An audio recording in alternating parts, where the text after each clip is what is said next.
Bismillahirrahmanirrahim. Assalamu alaikum. I am Dr. Zahida Parveen, PhD Special Education, and I am working as Assistant Professor of Special Education at University of Education, Lower Mall Campus, Lahore. This is the course of Teaching of Mathematics to Mentally Challenged Children, and this course is from Masters of Special Education and with an area of specialization of Mentally Challenged.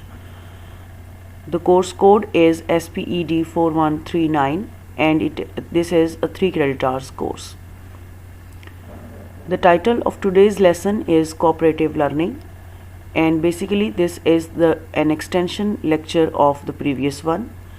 In previous lecture we have discussed cooperative learning characteristics and procedures and then few benefits. And in today's lecture we will discuss some more benefits and drawbacks of cooperative learning along with elements of cooperative learning. So first of all we will discuss some more benefits of cooperative learning. Cooperative learning increases attendance of students in the classroom, and those schools utilizing this strategy report an increase in student attendance because students feel that they are a valuable and necessary part of their groups. Because of students' motivation is increased through when the teacher uses cooperative learning strategies in the classroom, and as a result the students are interested in the classrooms and schools, and they come to the school to attend the classes and learn new concepts. So cooperative learning strategies increases the attendance and motivation of the students in the classroom. Another benefit of cooperative learning is decreased disruption. This method decreases classroom disruptions due to two reasons. This research supports that the use of cooperative learning strategies and cooperative learning method in the classroom by the teacher, it decreases the disruption of the students in the classroom. And there are two reasons which we assume that the students are less disruptive in the cooperative learning classroom. First reason might be students act out to get attention. However, the stage is removed in the cooperative environment because it is very difficult to gain the attention of the entire class when students are divided up into smaller groups, and as a result students are more likely to stay on task and are less likely to be disruptive. Definitely जब students शोर या disruptive behaviour तभी show करते हैं because उनके subconscious में उसकी reason ये होती है कि वो अटेंशन गेन करना चाहते हैं पूरी क्लास की, जिसकी वजह से वो डिसरप्टिव बिहेवियर्स शो कर रहे होते हैं. And when class is working in cooperative learning groups and they are divided into the smaller groups, so जब डिसरप्टिव बिहेवियर बच्चा शो करेगा तो उसको पूरी क्लास की अटेंशन मिलना मुश्किल हो जाती है, क्योंकि बच्चे ऑलरेडी ग्रुप्स में काम कर रहे होते हैं और वो अपनी इंटरेस्टिंग एक्टिविटीज़ के अंदर इन्वॉल्व होते हैं और वो डिसरप्टिव स्टूडेंट की तरफ कम अटेंटिव होते हैं, उसकी तरफ कम तवज्जो देते हैं. एज अ रिज़ल्ट वो बच्चा जो है उसका पर्पज़ फुलफ़िल नहीं होता डिसरप्शन का, इस वजह से वो फिर आहिस्ता आहिस्ता डिसरप्टिव बिहेवियर्स को लेस शो करता है in the cooperative learning classroom. So इस वजह से जो कोऑपरेटिव लर्निंग क्लासरूम्स होते हैं उसमें डिसरप्टिव बिहेवियर्स बहुत कम होते हैं. एक और रीज़न जो कि हो सकती है डिक्रीज डिसरप्शंस की, that is cooperative learning also helps reduce classroom disruptions because students are allowed to socialise during the learning process. Students need peer interaction, and without the integration of interactions among students, the need for social contact emerges in a negative context. So इसमें जो है वो चूँकि when students are working in cooperative learning groups, basically they are socializing with each other. All the students are verbalizing with each other and they are discussing and explaining their ideas and concepts to each other. तो जब इतना ज़्यादा social process एक group के अंदर हो रहा होता है तो उससे बच्चे की जो नीड उसकी होती है, एक नेचुरल नीड होती है कि वो बात करे और ज़्यादा से ज़्यादा जो है वो अपने वर्बलाइज करना चाहता है अपनी थॉट्स को, तो ये ऑलरेडी हो रहा होता है कोऑपरेटिव लर्निंग ग्रुप्स में। सो उसको फिर जो डिसरप्टिव बिहेवियर शो करने का उसकी जो नीड है वो मिनिमाइज हो जाती है, क्योंकि वो ऑलरेडी वर्बल बिहेवियर के थ्रू अपनी थिंकिंग्स को शो कर रहा होता है। तो उसकी अटेंशन सारी डिबेट की तरफ हो जाती है, डिस्कशन की तरफ हो जाती है, जिसकी वजह से वो डिसरप्शंस डिक्रीज्ड शो करता है, क्योंकि वो ऑलरेडी सोशल प्रोसेस के अंदर होता है। Another benefit of cooperative learning is reduced violence. Violence चूँकि एक ऐसी चीज़ है जो कि बहुत ज़्यादा मौजूद होती है क्लासेस के अंदर, बच्चे एक दूसरे के ऊपर ब्लेम करते हैं, वायलेंट बिहेवियर्स शो कर रहे होते हैं क्लासरूम्स के अंदर, और जो and we can reduce these activities and these violence activities with the use of cooperative learning method in the classroom, because it enforced enforced correctly. Cooperative activities model non violent resolutions to the problems, क्योंकि इसमें जैसे जैसे बच्चे एक दूसरे के साथ काम कर रहे होते हैं and when they are facing different problems in the learning process, तो वो एक दूसरे से बात करके नॉन वायलेंट तरीके से अपने प्रॉब्लम्स को रिजॉल्व कर रहे होते हैं, उनके सोल्यूशंस को फाइंड आउट कर रहे होते हैं। तो इस वजह से अगर प्रॉपरली कंडक्ट किया जाए इन एक्टिविटीज़ को और कोऑपरेटिव लर्निंग मेथड जो है उसको प्रॉपरली अप्लाई किया जाए क्लासरूम्स के अंदर, तो काफ़ी ज़्यादा हद तक जो है वो cooperative activities non violent resolutions पेश करती हैं प्रॉब्लम्स का।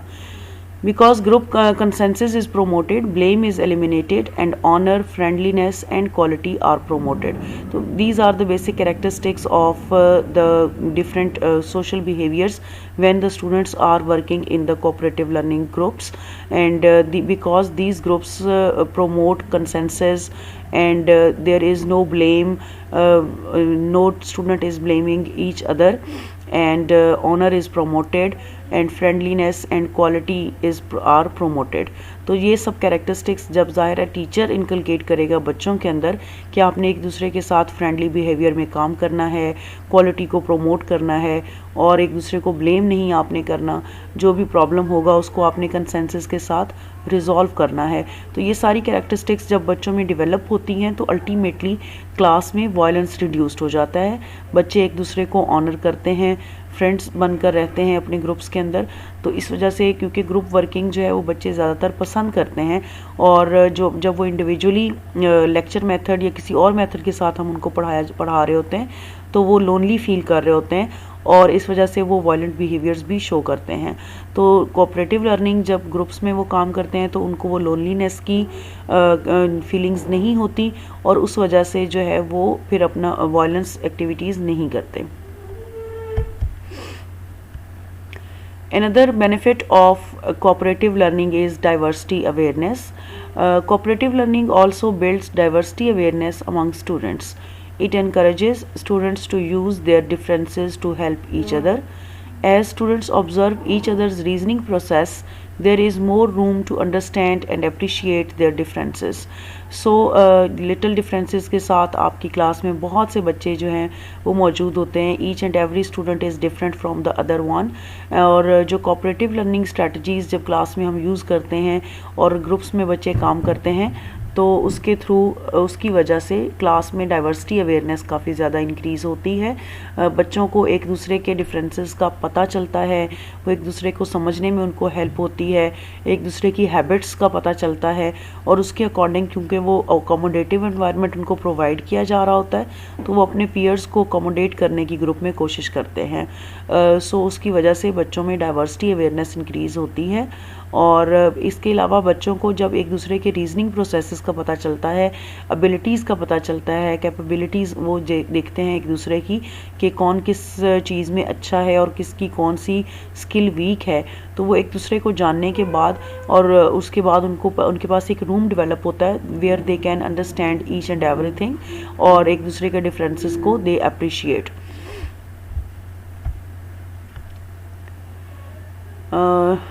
Another characteristic of cooperative learning is that it includes students with special needs. Cooperative methods are flexible and can easily be adapted for students with special needs. Because of the reasons mentioned above, this type of learning environment allows for improved social acceptance of mainstreamed students with learning disabilities. Learning disabilities के साथ भी और इसके अलावा बाकी भी कोई और डिसेबिलिटीज़ के साथ बच्चे अगर क्लास के अंदर मौजूद हों तो उनकी एक्सेप्टेंस, सोशल एक्सेप्टेंस वो इंक्रीज़ होती है इन कोऑपरेटिव लर्निंग क्लासरूम, क्योंकि उसमें डिफरेंसेस को वेलकम किया जा रहा होता है इन ग्रुप्स। बच्चे डिफरेंसेस को वेलकम कर रहे होते हैं और एक दूसरे को अकोमोडेट कर रहे होते हैं इन ग्रुप वर्क। सो इसमें जो स्टूडेंट्स विद स्पेशल नीड्स हैं उनकी अकोमोडेशन काफ़ी ईजी हो जाती है, क्योंकि उसमें बच्चे एक दूसरे की अंडरस्टैंडिंग कर रहे होते हैं और सोशल एक्सेप्टेंस काफ़ी इम्प्रूव्ड होती है। तो इस वजह से सोशल एक्सेप्टेंस स्पेशल नीड्स बच्चों की भी काफ़ी अच्छी होती है। तो इस वजह से इस मेथड को स्पेशल नीड्स बच्चों के लिए अडेप्ट किया जा सकता है।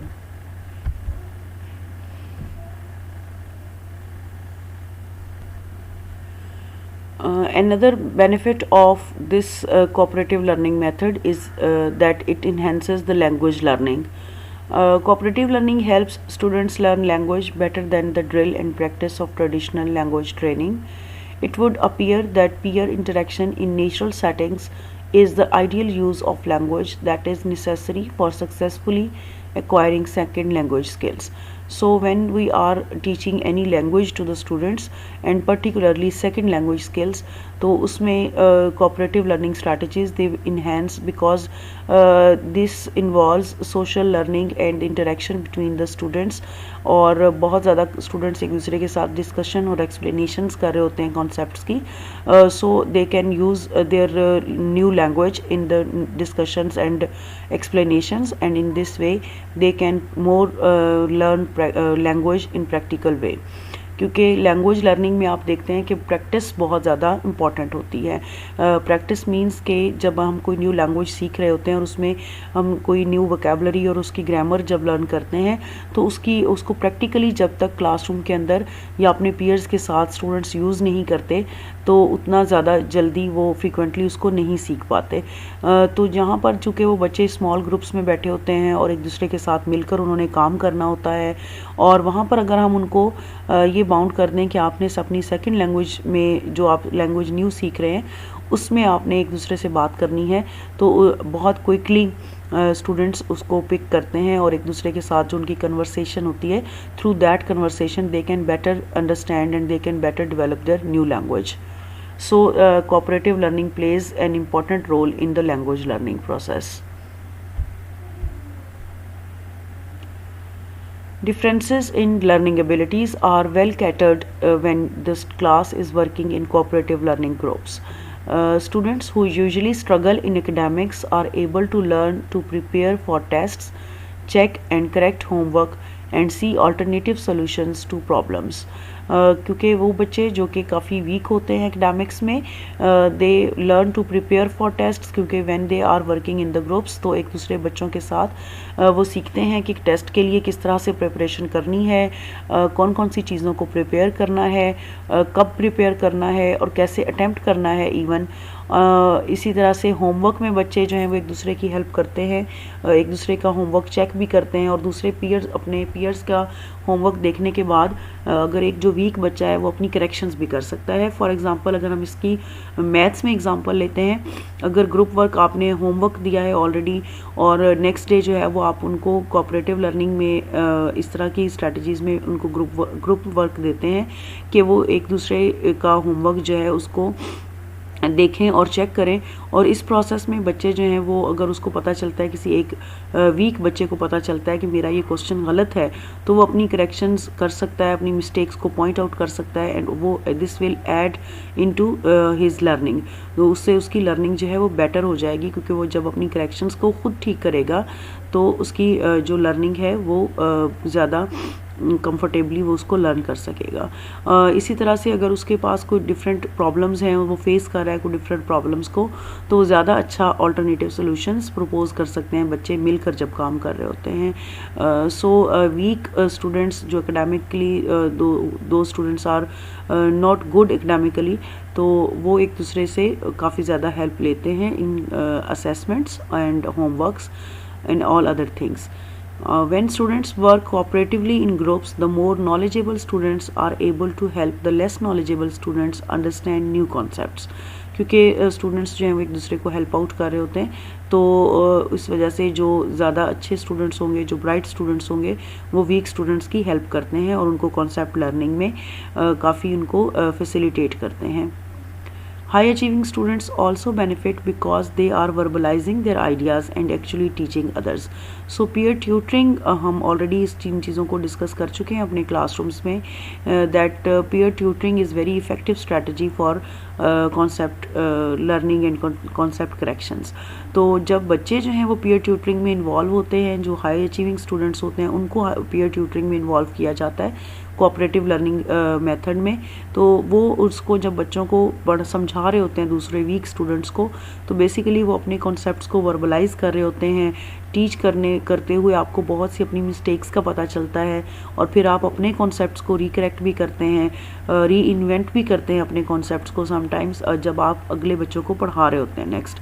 तो इस तरह से जो है वो हाई अचीविंग स्टूडेंट्स के लिए भी ये एक्टिविटीज़ काफ़ी इम्पॉर्टेंट हैं और उनके लिए काफ़ी बेनिफिशियल होती हैं.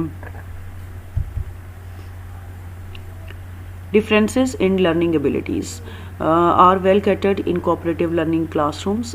जितनी भी ज़्यादा डिफरेंसेस होती हैं अगर क्लास के अंदर उन बच्चों की लर्निंग एबिलिटीज़ अगर एक दूसरे से डिफरेंट हैं, तो वो डिफरेंट लर्निंग एबिलिटीज़ के बच्चों को भी एक ग्रुप के अंदर और ग्रुप वर्क के थ्रू एडजस्ट किया जा सकता है और वो एक दूसरे से सीखते हैं बच्चे. लर्निंग एबिलिटीज़ आपको पता है कि 3 तरह की होती हैं, kinaesthetic, auditory and visual learning styles हमारे पास मौजूद होते हैं. लर्निंग स्टाइल्स आप ऑलरेडी पढ़ चुके हैं. So there are 3 types of learning styles, kinesthetics, auditory and visual learning styles. जो भी मटेरियल प्रेजेंट किया जा रहा होता है by the teacher in the classroom for the purpose of cooperative learning method, groups में काम करवाने के लिए बच्चों को टीचर जो है वो मटेरियल प्रेजेंट करता है, तो वो ऑडिटरी भी होता है और विजुअल भी होता है. दोनों तरह से मटेरियल प्रिपेयर किया जाता है. सो ऑल दो स्टूडेंट्स हु आर ऑडिटरी और वर्बल, दोनों तरह के, सॉरी ऑडिटरी और विजुअल, तो दोनों तरह में से जो भी बच्चा होगा वो और उसके लिए वो मटेरियल इक्वली बेनिफिशियल होगा. और जब वो बच्चे मिलकर काम करते हैं, उस मटेरियल को यूज़ करते हैं, प्रैक्टिकली यूज़ करते हैं, उसकी एप्लीकेशंस के ऊपर काम करते हैं, तो बेसिकली उनकी किनेस्थेटिक एबिलिटीज़ भी इम्प्रूव हो रही होती हैं क्योंकि they are involve in hands on activities. And when students are involve in hands on activities by using the material which is presented by the teacher, and basically they are improving their auditory, visual and kinesthetic, all 3 abilities in these group work activities. Discussing issues within the groups further enhances verbal skills, and class presentation of group findings helps to reinforce visual and auditory skills. तो बच्चे जितना भी काम discuss कर रहे होते हैं issues को, तो उनसे उनकी वर्बल स्किल्स भी काफ़ी इम्प्रूव होती हैं. So these were the different more benefits of the cooperative learning, and these benefits are more practical with reference to special education. Now we will discuss few drawbacks of cooperative learning method. These are loss of control, group work, and time requirements and difficult assessments. So now we will discuss all these 4 drawbacks of cooperative learning one by one. First one is loss of control. In order for cooperative learning to be utilized in the classroom, instructors must receive training to be proficient in implementing the techniques. Proper training जो है वो cooperative learning के लिए होनी चाहिए. ये नहीं हो सकता कि teachers they don't know anything about the cooperative learning, उसके एलिमेंट्स का नहीं पता, प्रोसीजर्स का नहीं पता, हाउ टू डेवलप ग्रुप्स, उसके बारे में कुछ ज़्यादा पता नहीं है. तो इस वजह से इस तरह से जो है वो प्रॉब्लम होती है और फिर वो प्रॉपरली इम्प्लीमेंटेशन नहीं हो पाती cooperative learning की. So maximum learning will only emerge if proper training is received by the instructor and then transferred to the students. क्योंकि जितना अच्छा डिज़ाइन करेंगे टीचर अपनी कोऑपरेटिव लर्निंग क्लासरूम को, उतना अच्छा उनको आउटपुट मिलेगा. और अगर पुअरली स्ट्रक्चर्ड करेंगे अपनी क्लास कोऑपरेटिव लर्निंग क्लासरूम को, तो उतना अच्छा रिजल्ट वो नहीं गेन कर पाएंगे टीचर्स जितना अच्छा वो अज्यूम कर रहे हैं. Instructors may resist using cooperative learning techniques in their classroom because they are afraid they may lose control of their teaching routine. Because teacher जो है वो उनका एक ईज़ बन जाता है, ईजी वे में बन जाता है कि वो जो कॉमनली अपनी स्ट्रैटेजीज़ क्लासरूम के अंदर यूज़ कर रहे होते हैं वो उसके यूज़ टू हो जाते हैं. सो जब उनकी टीचिंग रूटीन ख़राब होती है, क्योंकि आपको पता है कि कोऑपरेटिव लर्निंग मेथड के थ्रू जब आप पढ़ाते हैं तो उसमें फॉर्मल टीचिंग टीचर को नहीं करनी पड़ती, तो इस वजह से वो उनको ये ख्याल करते हैं कि हमारा कंट्रोल क्लास के ऊपर नहीं है. एंड उसको फिर टीचर जो है उसको अपनी एक्सपर्टीज़ शो करने का मौका भी नहीं मिल रहा होता अपने सब्जेक्ट एरिया में, तो वो काफ़ी जो इस तरह की चीज़ें वो टीचर की बेस पर फिर अफेक्ट करती हैं क्लासरूम को. Giving up the opportunity to show off this expertise may deter instructors from using cooperative learning in their classrooms. तो जब वो अपनी एक्सपर्टीज़ नहीं शो कर पा रहे होते तो इस वजह से वो कोऑपरेटिव लर्निंग को अवॉइड करना शुरू होते हैं और वो प्रेफर करते हैं दूसरे टीचिंग मेथड्स को जहाँ पर वो अपनी एक्सपर्टीज़ को शो कर पा रहे होते हैं. Since cooperative learning is centered on group work, students may be concerned that other members of their group are going to bring their grades down. तो हर बच्चा ये समझता है कि दूसरे बच्चे की डिस्टर्बेंस की वजह से शायद मेरे ग्रेड्स डाउन हो जाएंगे, दूसरा जो है वो मेरे काम को अफेक्ट करेगा. तो इस किस्म की जो थिंकिंग है वो अफेक्ट कर सकती है और नेगेटिवली आउटपुट लेकर आती है कोऑपरेटिव लर्निंग का. This is specially true if students are grouped by mixed ability, कि जब हर तरह के एबिलिटी के ग्रुप्स बनाएंगे जिसमें हाई अचीवर्स भी हैं, लो अचीवर्स भी हैं, मिडल भी हैं, तो वो सब एक दूसरे से अफ्रेड होते हैं. स्पेशली जो हाई अचीवर्स होते हैं उनको ये होता है कि लो अचीवर्स मेरी ग्रेड्स को डाउन करेंगे, क्योंकि मैं अगर उनको पढ़ाऊँगा, पीयर ट्यूटरिंग में इन्वॉल्व हो जाऊँगा और अपने कॉन्सेप्ट्स उनको डिलीवर कर रहा हूँगा, तो उससे शायद मेरी जो परफॉर्मेंस है वो डाउन हो जाएगी. Requiring high ability students to guide lower ability students. So यही वजह होती है कि वो बच्चे नहीं कर पा रहे होते लोअर एबिलिटी स्टूडेंट्स को guide properly. Time requirements. With cooperative learning, the textbook is used only as an instructional supplement. So it is necessary for instructors to create additional materials for the students. Creating these new materials can be very time consuming. एक तो जब वो teacher ने new materials को design करना होता है group activities में देने के लिए, बच्चों को प्रेजेंट करने के लिए, तो वो प्रोसेस इटसेल्फ काफ़ी टाइम कंज्यूमिंग होता है जब टीचर ने खुद से मटेरियल्स डेवलप करने हों. दूसरा ये कि टेक्स्ट बुक जो है उसकी डायरेक्ट टीचिंग नहीं हो रही होती, उसमें से कॉन्सेप्ट्स की बच्चे खुद एक्सप्लोर कर रहे होते हैं और उनको ग्रुप वर्क के थ्रू वो काम कर रहे होते हैं. तो ग्रुप वर्क जो है वो हमेशा टाइम कंज्यूमिंग होता है, उसकी वजह से टीचर्स जो हैं वो फिर इस एंजाइटी में होते हैं कि मे बी उनका जो टाइम है वो वेस्ट हो रहा है इन एक्टिविटीज़ के अंदर, और जो अपना जो उनका सिलेबस है शायद उसको कवर नहीं कर पाएंगे in the given time. Since students have to generate an answer or information within their group, work time may take longer than the traditional lecture. Because of this additional time, instructors may be unable to cover the same amount of curriculum as before when they use teacher-directed classroom discussions. We have already discussed these points. Another drawback of cooperative learning is that it involves difficult assessments instead of the common tools used for the assessments. Since students are working together on a group assignment, it is difficult to assess students with a paper and pencil test. Instructors will have to find another way to assess student work and progress. Since students are used to concrete assessments, it may be difficult for students to adjust to authentic assessments. तो इस वजह से बच्चे जो हैं वो बच्चे भी इसमें अनकंफर्टेबल होते हैं कि हमें कैसे असेस किया जा रहा है, हमारी मार्किंग कैसे हो रही है, और टीचर के लिए भी इटसेल्फ ये काफ़ी डिफ़िकल्ट प्रोसेस हो जाता है, क्योंकि पेपर पेंसिल टेस्ट की बजाय आपने इनको इनफॉर्मल तरीक़ों से हम ऑब्ज़र्व कर रहे होते हैं, लाइक ऑब्ज़र्वेशंस के थ्रू हम ग्रुप वर्क को असेस कर रहे होते हैं. तो उसमें उसकी वजह से टीचर्स को भी जो है वो डिफरेंट मेथड्स यूज़ करने पड़ते हैं असेसमेंट के लिए. Now we will discuss elements of cooperative learning. These are 5 elements of cooperative learning. First one is positive interdependence. Second is face-to-face interaction. Third one is individual and group accountability. fourth is social skills, and fifth one is group processing. Now we will discuss each element in detail. First one is positive interdependence. Positive interdependence is the first element of cooperative learning classroom, and basically it focuses on the dependence of students on each other. Teachers must give a clear task and a group goal so students believe they sink or swim together. So ये जो feeling है sinking and swimming together की, ये इस teacher की responsibility है कि वो ग्रुप में इनकलकेट करे इस फीलिंग को. Positive interdependence exists when group members perceive that one cannot succeed unless everyone succeeds. If one fails, all fail.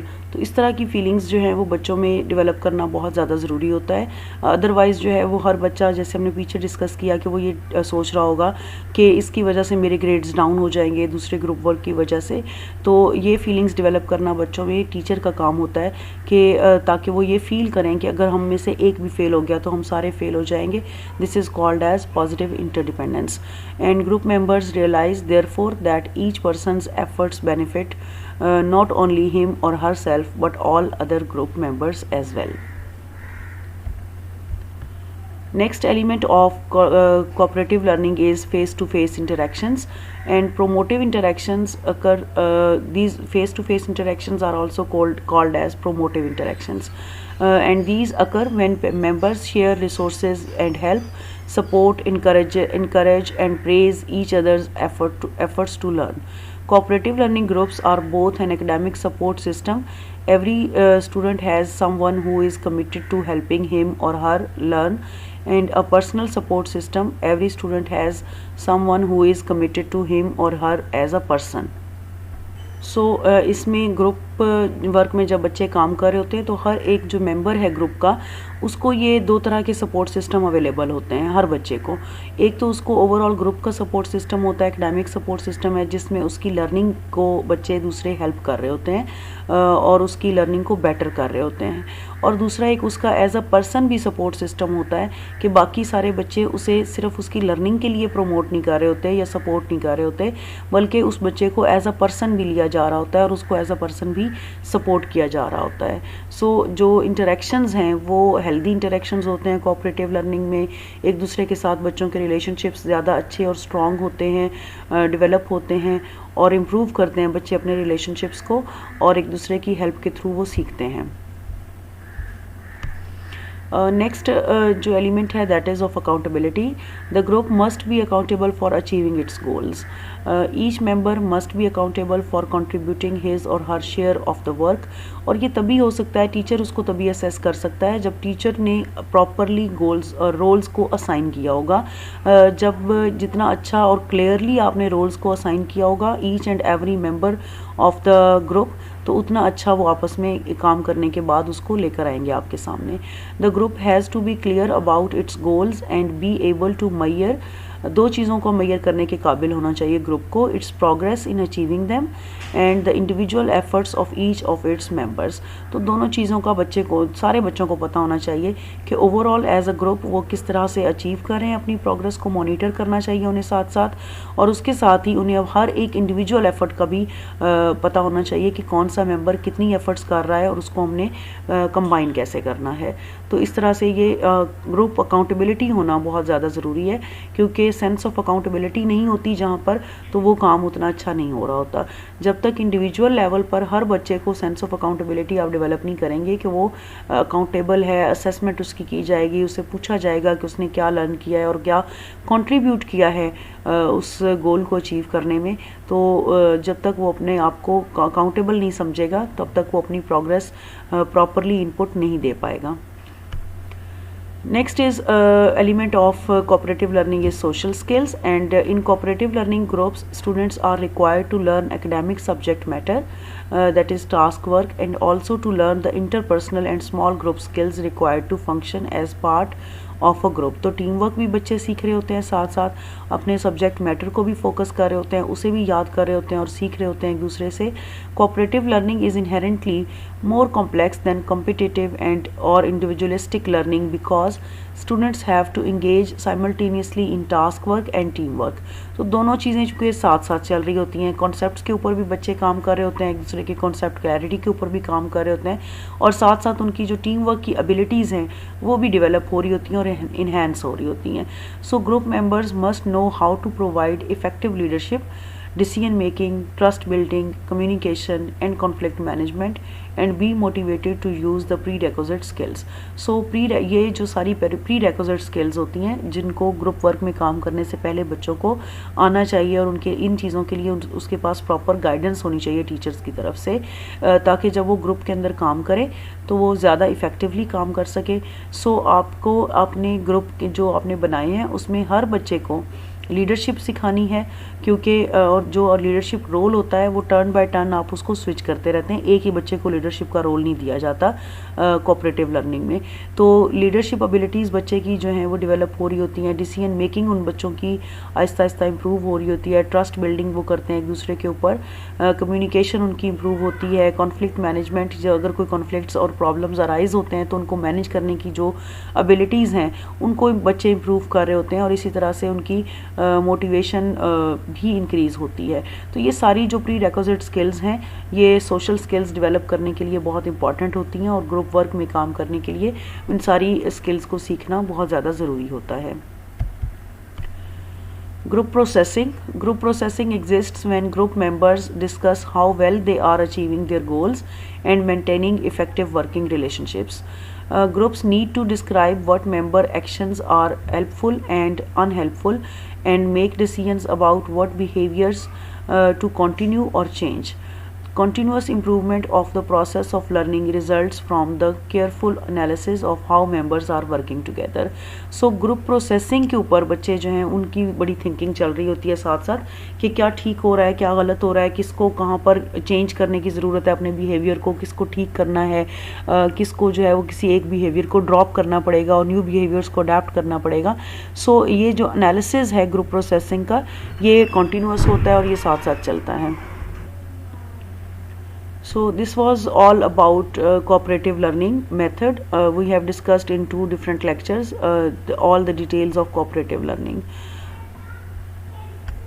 Now I have 2 assignments for you people. Group 1, your class is divided in 2 groups, and group 1 will prepare strategies of cooperative learning, and group 2 will prepare how to design classroom cooperative learning groups. ये assignments जो हैं ये Google classroom में इसकी मज़ीद explanation आपको available होगी, and you have to start work on these 2 assignments. Thank you.